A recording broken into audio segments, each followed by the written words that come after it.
BJP Musi నిద్రపై కేంద్ర మంత్రి కిషన్ రెడ్డికి గట్టి కౌంటర్ ఇచ్చారు మంత్రి పొన్నం ప్రభాకర్. మూసీ వాసన చూసేనా దైవ సాక్షిగా వాస్తవాలు చెప్పాలన్నారు.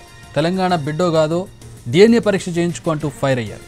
కలెక్టర్పై దాడిని సమర్థించిన కిషన్ రెడ్డి కేంద్ర మంత్రిగా అర్హుడా అని కూడా ప్రశ్నించారు మంత్రి పొన్నం. సికింద్రాబాద్ ఎంపీగా ఆయన ఏం చేశారో తానేం చేశానో దమ్ముంటే చర్చకు రా అంటూ సవాల్ విసిరారు.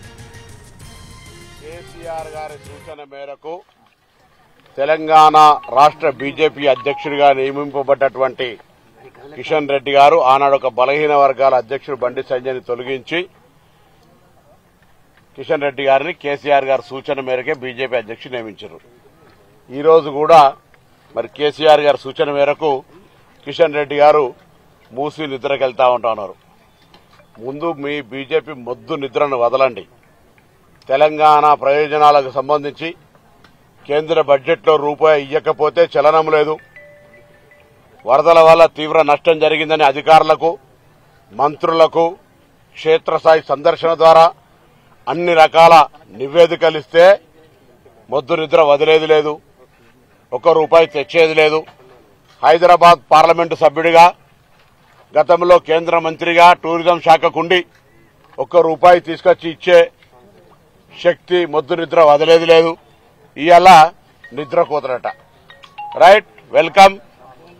ఒకటే రోజుకెందుకు కిషన్ రెడ్డి గారు తప్పకుండా అక్కడ ఉన్నటువంటి ప్రజల యొక్క స్థితిగతులను దైవ సాక్షిగా ఉన్నటువంటి సమస్యను నిజం ఒప్పుకునే ప్రయత్నం. మొన్న కూడా నల్గొండ జిల్లాలో ఉన్నటువంటి సంఘం దగ్గర ఉండేటువంటి మూసీ కాలువ వాసనలు చూసినాం, పంటల పొల్యూషన్ చూసినాం, బయట దేశంకి వెళ్లి అక్కడ ఉండబడేటువంటి విధానాన్ని చూసినాం. సంతోషం, ఇవాళ ప్రత్యక్షంగా మీరు చూడటానికి వస్తా ఉన్నారు. కానీ చూసిన తర్వాత మీరు హిందువులు దేవుడు భక్తి రాముడు అంటారు కదా, దైవ సాక్షిగా ప్రమాణం చేసి తప్పు చెప్పకుండా వాస్తవాలు చెప్తా అనేటువంటి మాటకు చెప్పమని అడుగుతా ఉన్నా. మళ్ళీ పడుకున్న తర్వాత లోపల బాధపడుతూ అరే నిజంగానే రేవంత్ రెడ్డి గారు చెప్పింది ఇంత వాసన ఉందే, ఇన్ని రకాల ఉందని బయటకు వచ్చి ఉత్తర కుమార ప్రగల్భాల్లాగా నేను ఇక్కడ నిద్రపోయినా చూడు ఏ రేవంత్ రెడ్డి అనుడు కాదు. నిజంగా వాస్తవాలు చెప్పే ప్రయత్నం చేయి.